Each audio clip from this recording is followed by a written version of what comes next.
Hello, good evening सभी student, प्यारे बच्चों।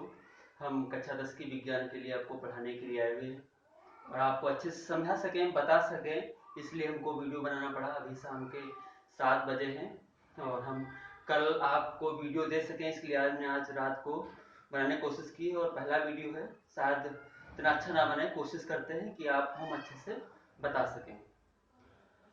तो हम विज्ञान के आपके पहला लेसन रासायनिक अभिक्रियाएं एवं समीकरण पढ़ाएंगे और उसके कुछ चुनिंदा इंपॉर्टेंट प्रश्न जो बोर्ड परीक्षाओं में पूछे जाते हैं उससे संबंधित सारे प्रश्नों को हमने बोर्ड पे लिख लिया है और आपको बताते हैं। पहला लेसन है हमारा रासायनिक अभिक्रियाएं एवं समीकरण। रासायनिक अभिक्रियाएं एवं समीकरण। अब आप जानते होंगे क्या रासायनिक क्या है, रासायनिक अभिक्रिया किसे कहते हैं। पहले हम लेसन के बारे में आपको संक्षिप्त बताते हैं। रासायनिक अभिक्रिया आपने पिछले क्लास में कक्षा 9 में पढ़े हैं कि अभिक्रिया दो प्रकार की होती है, एक भौतिक अभिक्रिया, एक रासायनिक अभिक्रिया। बेसिक अभिक्रियाएं दो ही होती हैं, जो भौतिक अभिक्रिया और रासायनिक अभिक्रिया होती हैं। भौतिक अभिक्रिया वह होती है जिसमें अभिकारक उत्पाद बन जाए और उत्पाद पुनः अभिकारक बन जाए, ऐसे अभिक्रिया को भौतिक अभिक्रिया कहते हैं। जैसे सपोज डेट हमने पंखे का स्विच ऑन किया, पंखा चलने लगा और वहां पर विद्युत पहुंचने लगी और जब बटन हमने ऑफ किया तो विद्युत सप्लाई बंद हो जाती, पंखा फिर से बंद हो जाता है। इसको हम बार बार क्रिया दोहरा सकते हैं, जो क्रिया बार बार दोहरा सके, यानी कि जो उत्पाद है विकारक बने, अभिकारक उत्पाद बने, इस प्रकार की क्रिया को हम क्या कहते हैं, भौतिक अभिक्रिया कहते हैं। कैसी? भौतिक अभिक्रिया कहते हैं। और रासायनिक अभिक्रिया किसे कहते हैं? रासायनिक अभिक्रिया हम आपको बताएंगे। रासायनिक अभिक्रिया जैसे वह अभिक्रिया जिसमें अभिकारक उत्पाद ना बने, क्या ना बने? उत्पाद ना बने, या उत्पाद अभिकारक ना बने, तो या बने तो एक दूसरे के रूप में अगर परिवर्तन हो जाए तो पुनः अपनी मूल अवस्था ना आए। जैसे गन्ने के रस से हम शुगर बना लेते हैं, लेकिन शुगर से गन्ने का रस नहीं बना सकते, ये रासायनिक अभिक्रिया है। दूध से हम दही बनाते हैं, लेकिन दही से पुनः हम दूध नहीं बना सकते, ये ऐसी कौन सी अभिक्रिया है? रासायनिक है। इनमें कुछ ऐसी घटनाएं क्या हुई हैं, जो उन दोनों में घटनाएं हुई हैं, उसी को हम रासायनिक अभिक्रिया कहते हैं। जब एक पदार्थ दूसरे पदार्थ में बदलता है, जैसे लोहे में जंग लगना, ये भी रासायनिक अभिक्रिया है। जब कोई अभिकारक उत्पाद, अभिकारक किसे कहते हैं बेटा? जो मेन प्राथमिक तत्व होता है जिसे उपयोग में लाते हैं, जैसे कच्चा माल, जैसे गन्ना, रस, ये प्राथमिक उत्पाद, और ये अभिकारक हो गया। और इसके उपरांत जो बनी आपकी, जैसे गुड़ है, शक्कर है, ये क्या है? आपका उत्पाद है। इसी प्रकार आप जैसे दूध आपका अभिकारक है और दही आपका उत्पाद बन जाता है। तो अभिकारक आप जान गए होंगे और उत्पाद जान गए होंगे। तो रासायनिक अभिक्रियाएं समीकरण, तो जो रासायनिक समीकरण हम लिखने जा रहे हैं वो रासायनिक अभिक्रियाओं के फलस्वरूप उनको संकेतों के रूप में लिखने को हम जो है रासायनिक अभिक्रियाएं समीकरण कहेंगे। तो सबसे पहले हमारी हेडिंग हमने पहले से डाल रखी है, संतुलित रासायनिक समीकरण। संतुलित रासायनिक समीकरण, तो संतुलित रासायनिक समीकरण का मतलब होता है, संतुलित तो आप लोग समझते हो, संतुलित का मतलब होता है बैलेंस्ड। रासायनिक समीकरण वह समीकरण जिसमें अभिकारक और उत्पाद दोनों में परमाणुओं की संख्या बराबर हो, उसे हम संतुलित रासायनिक समीकरण कहते हैं। आपको एग्जांपल के तौर पर बता रहे हैं हम, जैसे N2 प्लस H2, तीर का निशान 2NH3।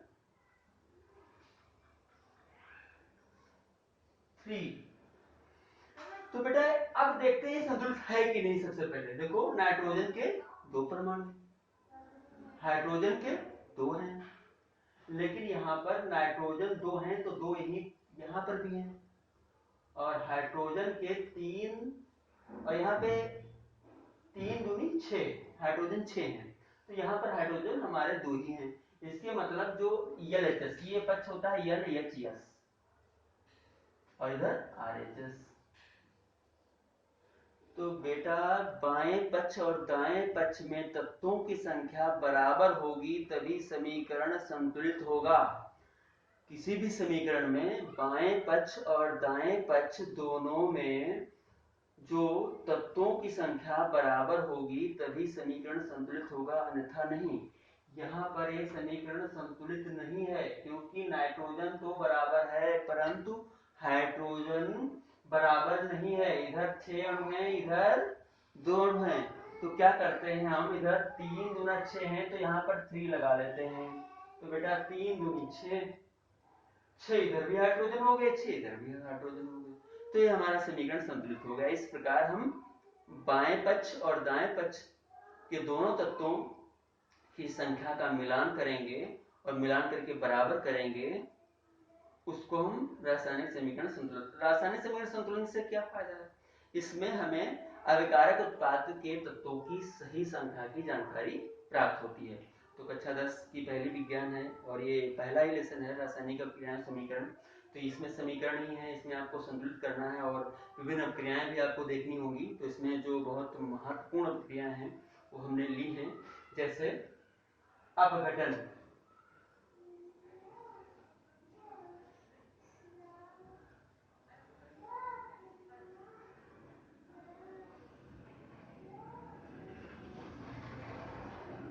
अपघटन अभिक्रिया, अपघटन या वियोजन, इसके नाम से भी आप समझ सकते हैं अपघटन या वियोजन। वियोजन का क्या अर्थ होता है, टूट जाना। एक उत्पाद दो या दो से अधिक, एक अभिकारक या एक पदार्थ दो या दो से अधिक उत्पादों में टूट जाए, इस घटना को वियोजन अभिक्रिया कहते हैं। वियोजन अभिक्रिया। अच्छा, अपघटन भी इसमें 3 प्रकार से होते हैं, एक तो ऊष्मा से भी, गर्म करने पर और विद्युत से भी, सूर्य के ताप से। तो हम देखते हैं सबसे पहले विद्युत अपघटन में क्या होता है, गर्म करने पर हम सबसे पहले देखते हैं, जैसे हमारा एक उत्पाद है CaCO3, बेटा कैल्शियम कार्बोनेट, उसको गर्म करते हैं।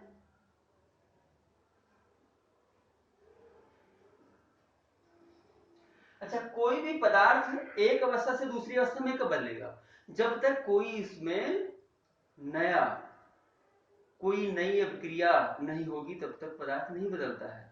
जैसे हमारा सामान्य ताप पे द्रव रखा है तो रखा है, या टेम्परेचर उसको फ्रिज में रखेंगे तभी उसका टेम्परेचर डाउन होगा, तभी वो बर्फ की अवस्था में पहुंचेगा। बर्फ में अवस्था में पहुंचने के लिए या बहुत कड़ाके की ठंड होनी जरूरी है, या आपके पास फ्रिज में बर्फ, पानी को बर्फ बदलने के लिए काम करते हैं। लेकिन एक सामान्य कमरे में अगर आप 2 ग्लास में पानी भर के रख देते हैं तो दोनों सतह एक ही तरह रहेंगे जब तक उन पर कोई बाहरी अन्य प्रकार का प्रभाव नहीं पड़ेगा। तो किसी भी क्रिया में जब कोई अन्य चीज उसमें भाग ले लेती है, तो कोई पदार्थ अगर कोई तत्व होता है तो उसे हम उत्प्रेरक भी कहते हैं। तो हालांकि ये अभी आगे की बात है, हम शुरुआत बताते हैं। कैल्शियम कार्बोनेट को जब हम गर्म करते हैं तो यह 2 उत्पादों में टूट जाता है, एक CaO प्लस CO2,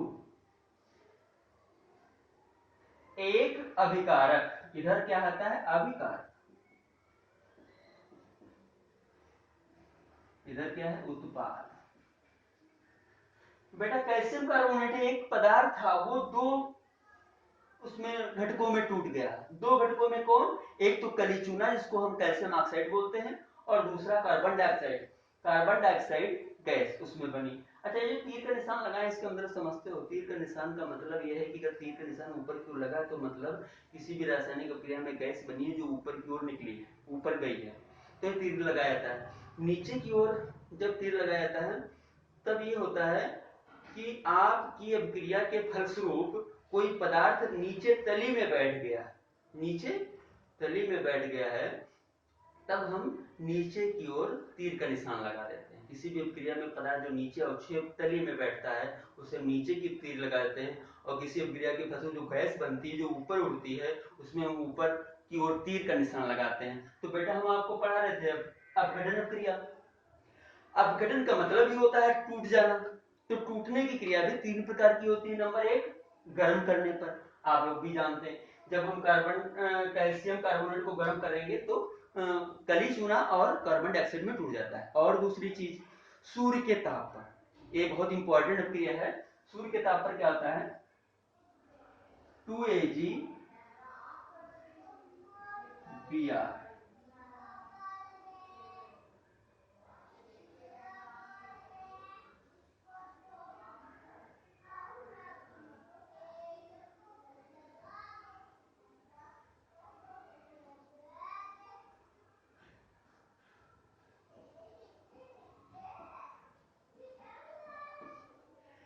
सूर्य के ताप पर 2AgBr दो घटकों में टूट जाता है, सिल्वर और ब्रोमीन के रूप में टूट जाता है। और तीसरी क्रिया क्या है, विद्युत अपघटन। वैद्युत के कारण जब आयनों में विघटित हो जाता है, जैसे हमारा जल के अणु ले लो, जल के अणु जैसे 2H2O, तो यहाँ पर हो जाता है 2H2 + O2। बेटा देख रहे हो हमारा एक जो दो अणु जो जल के थे वो दो में हाइड्रोजन और ऑक्सीजन में टूट गए, हाइड्रोजन और ऑक्सीजन। तो ये एक पदार्थ दो में टूटा, एक पदार्थ दो में टूटा, यहाँ पर हम विद्युत लिख लेंगे क्योंकि ये आयनीकृत हो रहा है, ये आयनीकृत हो रहा है। आयन विद्युत के कारण जल अपने दो आयनों में टूट जाता है, एक तो हाइड्रोजन और ऑक्सीजन के रूप में। तो हमने आप अपघटन करके पढ़ा दी। अपघटन ही तीन प्रकार के होते हैं, तीन प्रकार की क्रियाएं इसमें होती हैं। एक होता है गर्म करने पर, और एक होता है सूर्य के ताप पर, एक होता है आपके विद्युत प्रभाव पर। विद्युत प्रभाव के कारण कैसे जल अपने दो आयनों में विभाजित हो जाता है। अब हम आपको पढ़ाएंगे विस्थापन क्रिया। तो विस्थापन क्रिया आप लिखना चाहें तो लिख लें। विस्थापन क्रिया क्या होता है, जब एक तत्व किसी यौगिक के दूसरे तत्व को उस यौगिक से अलग करके स्वयं उसका स्थान ग्रहण कर लेता है, इस प्रकार की अपक्रिया को हम विस्थापन अपक्रिया कहते हैं। इसका मतलब यह है कि जो अधिक अपक्रियाशील तत्व होता है वो बेटा कम अपक्रियाशील तत्व को अलग कर देता है और स्वयं उसका स्थान ग्रहण कर लेता है, इस प्रकार की क्रिया को हम विस्थापन अपक्रिया कहते हैं। तो विस्थापन अपक्रिया भी दो प्रकार की होती है, नंबर एक एकल अपक्रिया और नंबर दो द्विविस्थापन अपक्रिया, जिसमें दो तत्वों का आदान प्रदान हो जाता है और इसमें केवल एक तत्व का आदान प्रदान होता है। तो हम आपको अभी समीकरणों के माध्यम से बताते हैं। जैसे हमारा अधिक अपक्रियाशील तत्व जैसे फेरिक है, ये जिंक है, कोई भी आप ले लो, जैसे फेरिक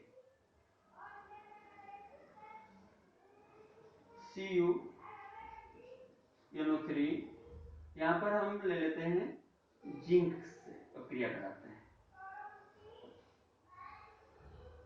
तो बनता है ZnNO3 + Cu। बेटा यहाँ पर जिंक इस यौगिक से कॉपर को हटा देता है, अलग कर देता है और स्वयं उसका स्थान यहाँ पर आके ग्रहण कर लेता है। इस प्रकार की क्रिया को ही हम विस्थापन क्रिया कहते हैं। एक बार फिर से आप सुन लो, एक तत्व किसी भी पदार्थ अथवा यौगिक से किसी तत्व को अलग हटा करके स्वयं उसका स्थान ग्रहण कर लेता है, इस प्रकार की क्रिया को विस्थापन क्रिया कहते हैं। ये एकल विस्थापन हो गया। द्विविस्थापन किसे कहते हैं, जैसे एग्जांपल NaOH + HCl, इसका निशान NaCl + H2O। बेटा ध्यान से देखिएगा, यहाँ पर Na और Cl एक साथ मिलकर यहाँ पे तब तो NaCl बना लेता है, जो नमक जिसको हम कहते हैं सोडियम क्लोराइड, और यहाँ पर OH और H मिलके H2O बना लेते हैं, जल का निर्माण करते हैं। क्या करते हैं, जल का निर्माण करते हैं। बेटा एक बात और तुमको बताते हैं, एक तो ये द्विविस्थापन क्रिया तो है ही है, और एक बहुत इंपॉर्टेंट ये है क्रिया जिसको हम कहते हैं उदासीनीकरण क्रिया, जो इंटर तक आपको मिलता है। और उदासीनीकरण क्रिया होती क्या है, जब अम्ल और क्षार मिलकर लवण तथा जल का निर्माण करते हैं, उस अभिक्रिया को उदासीनीय क्रियाकरण कहते हैं। एक बार फिर से ध्यान से सुने, जब अम्ल तथा क्षार मिलकर लवण तथा जल का निर्माण करते हैं, इस प्रकार की क्रिया को उदासीनीकरण अभिक्रिया कहते हैं। बहुत इंपॉर्टेंट है, ये दो तरह से आएगा। एक तो द्विविस्थापन में आ गया, इसने देखो दो तत्व लिए NaCl और H2O जल का निर्माण हुआ। एक तो द्विविस्थापन क्रिया भी है और ये उदासीनीकरण क्रिया के लिए बहुत जो है इंपॉर्टेंट आपका समीकरण है। तो आपको हमने विस्थापन क्रिया बताई, दो प्रकार की होती है, एकल और द्विविस्थापन। अब हम आपको बताते हैं उपचयन क्रिया किसे कहते हैं। उपचयन क्रिया किसे कहते हैं बेटा? उपचयन क्रिया वह क्रिया कहते हैं, उपचयन क्रिया को ऑक्सीकरण क्रिया भी कहते हैं। उपचयन क्रिया जिसमें ऑक्सीजन का योग होता है, किसी तत्व में ऑक्सीजन का योग होता है, ऐसी क्रिया को हम क्या कहते हैं? उपचयन क्रिया कहते हैं। और जब किसी तत्व से ऑक्सीजन का ह्रास होता है, ह्रास, उसे हम अपचयन कहते हैं। तो हम आपको बताते हैं, यहाँ पे एक एग्जांपल लिखा हुआ है 2Cu प्लस O2 2Cu। यहाँ पर देखो बेटा, कॉपर और ऑक्सीजन मिलके कॉपर, ये क्या बन गया? Copper oxide. तो यहाँ पर ऑक्सीजन का योग, ये ऑक्सीजन अलग था, लेकिन अब क्रिया के फलस्वरूप ये ऑक्सीजन कॉपर के साथ मिल गया। तो जब मिल गया तो यहाँ पर क्या हो गया? योग हो गया। अब अगर योग हो गया तो ऐसे क्रिया को उपचयन क्रिया कहेंगे। क्या कहेंगे? उपचयन क्रिया कहेंगे। इसी प्रकार हम अपचयन क्रिया आपको बताते हैं। अपचयन क्रिया क्या होता है? CO plus H2।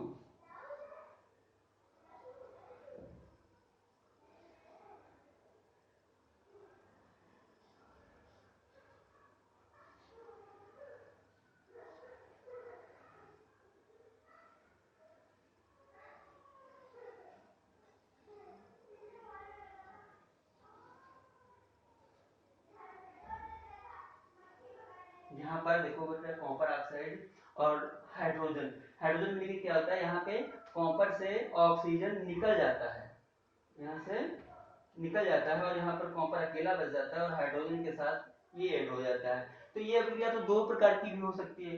देखो इसमें तो हमारा हाइड्रोजन में तो हमारा ऐड हुआ है ये ऑक्सीजन, लेकिन कॉपर से हमारा ऑक्सीजन निकल गया है, तो इसे हम अपचयन के नाम से देंगे। क्या देंगे? अपचयन। और ये क्रिया अगर कहो इसको तो ये उपचयन भी हो सकता है। और एक चीज बताते हैं आपको, एक क्रिया होती है रेडॉक्स क्रिया।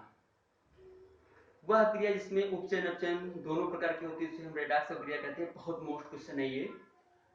तो हमने उपचयन अपचयन आपको बताया। अब हम कुछ आपके लिए क्वेश्चन लेके आए हैं, वो इधर देखिए, ये लिखे हुए हैं। ये हम अगले वीडियो में आपको पूरा करवाएंगे क्वेश्चन को। थैंक यू, धन्यवाद। आप पढ़ते रहें। Best of luck.